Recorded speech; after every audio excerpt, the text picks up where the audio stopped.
आ गए हैं mental math कक्षा 7 के अगले भाग पर अध्याय 9 परिमेय संख्या आज हम कर रहे हैं। मैं हूं हरी सर और आप सभी बच्चे देख रहे हैं आपका अपना YouTube channel math with Hari sir special Hindi medium के बच्चों के लिए। आइए करना शुरू करते हैं। प्रश्न नंबर 6 से प्रश्न नंबर 10 तक आज हम करने वाले हैं। क्या कहता है प्रश्न नंबर 6, ये देखिए आपके सामने है, बहुत ही आसान है। देखो कहता है घटा 65 और बटे 150 को सरलतम रूप में लिखिए। सरलतम मीन्स इसको काट के लिखना है, बहुत ही आसान रहने वाला ये क्वेश्चन भी। ठीक है, घटा 65 और 150। सबसे पहले आपको 5 का पाड़ा लेना, 5 के पाड़े से काट देना इसको। 5 एकम 5, यहाँ पर 1 बचा और ये 5 15 होगा, 5 तिया 15। इस तरीके से 5 से 5 तिया 15, 0 की 0। अब ये 13 और 30 आ गए, ये कटेंगे नहीं, तो यही आपका सरलतम रूप होगा, घटा 13 बटे 30। ये आपका उत्तर बन गया है। इस तरीके से ये प्रश्न आपको हल करना है।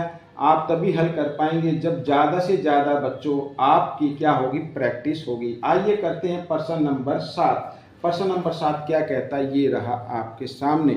प्रश्न नंबर 7 कहता है घटा 5 बटे 9 और इसके व्युत्क्रम का गुणनफल बताना। एक तो ये संख्या होती है, अब यहाँ पर लिख लेता हूँ घटा 5 बटे 9 का व्युत्क्रम। व्युत्क्रम का मतलब होता है उल्टा। ठीक है, क्या मतलब होता है, उल्टा। तो घटा 5 बटे 9 का व्युत्क्रम होगा, घटा का निशान ऊपर ही रखना है, 9 बटे 5। ठीक है, 9 को ऊपर लिख देना, 5 को नीचे लिख देना है। अब प्रश्न क्या कहता है, घटा 5 बटे 9, ये घटा 5 बटे 9 हो गया और इसका व्युत्क्रम ये हो गया, ये व्युत्क्रम मैंने यहाँ पर लिख दिया है, का गुणनफल बताना। गुणनफल मीन्स गुणा बताने, तो गुणा का निशान लगाना पड़ेगा। घटा से घटा का निशान काट दीजिए, 5 एकम 5, 9 एकम 9, तो 1 को 1 से गुणा करेंगे तो कितना आएगा, 1 आएगा। यही आपका उत्तर बन जाएगा। इस तरीके के प्रश्न आप भी तैयार करके प्रैक्टिस कर सकते हैं, ताकि एग्जाम में या किसी भी क्विज में आपको कोई दिक्कत ना आए। आइए करते हैं प्रश्न नंबर 8। प्रश्न नंबर 8 क्या कहता है, ज्ञात करो। ज्ञात करना भाई, ठीक है। अब यहाँ पर ये मिश्र संख्या लिखी हुई है, आइए इसको पहले हम भिन्न संख्या में बदल लेते हैं। 9 को 2 से गुणा करें, 9 दूनी 18, 18 में 1 जमा कर देंगे, 18 1 19, तो घटा 19 बटे 9 हो जाएगा।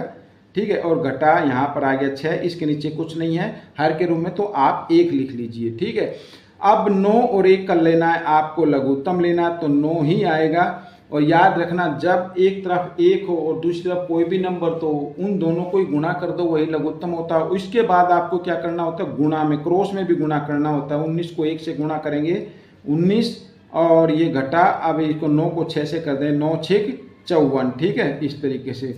अब दोनों पे घटा का निशान है, तो घटा का घटा आएगा इनमें, और इनको ऐड कर देना है। 9 और 4 होता है 13 होता है, 13 का 3 आएगा, कैरी 1, 5 और 1 6 और 1 7, तो 73/9। This is the answer. ये आपका आंसर बन गया बच्चों। इस तरीके से आपको ये करना है। आइए करते हैं प्रश्न नंबर 9। ये रहा आपके सामने बच्चों। प्रश्न नंबर 9 क्या कहता है, रिक्त स्थान भरिए। रिक्त स्थान बनाइए, तो बिल्कुल ही आसान है, आप सभी बच्चों को आता भी होगा, लेकिन बीच में आया तो कराना तो पड़ेगा ही। देखो यहाँ पर 3 है, यहाँ पर 6 है, यहाँ पर मतलब घटा 3 है, यहाँ पर क्या है 6 है, वो भी जमा का है। तो इसका मतलब यहाँ पर वैसे तो 3 के पाड़े में 2 पे आएगा, तो हम इसको घटा 2 से गुणा करेंगे। ठीक है, किसको, घटा 3 को किससे गुणा करना है, घटा 2 से। घटा से घटा का निशान कट जाए, 3 दूनी 6, तभी तो आएगा ना जमा का। तो नीचे जो 5 बचा है, इसको भी आपको घटा 2 से गुणा कर देना, 5 दूनी 10 हो जाए, घटा 10, तो यहाँ पर क्या आ जाएगा, घटा 10 आ जाएगा। ठीक है, यानी घटा 10 आ जाएगा इधर, इस तरीके से। और बराबर, अब देखो इधर 5 तिया 15। ठीक है, यह जमा का 5 है और ये घटा का 5 है, तो 5 के पाड़े में वैसे 3 पे आएगा, 5 तिया 15, तो हमें क्या करना पड़ेगा, ये घटा 3 बटे 5 है ना, तो इसको घटा 3 से गुणा करेंगे और अंश को भी घटा 3 से कर देना है, तो 3 तिया 9 होगा, घटा से घटा निशान कट जाए, 9 आ जाएगा, और नीचे 5 तिया 15, घटा 15 आ जाएगा, तो 9 यहाँ पर 9 आएगा। ठीक है, तो ये आपका उत्तर बन गया बच्चों। इस तरीके से आपको ये करना है। अब प्रश्न नंबर 10 ये रहा। ठीक है, इसको कैसे, x का मान ज्ञात कीजिए ताकि दी गई संख्या परिमेय संख्या के समतुल्य हो जाए, समतुल्य हो जाए।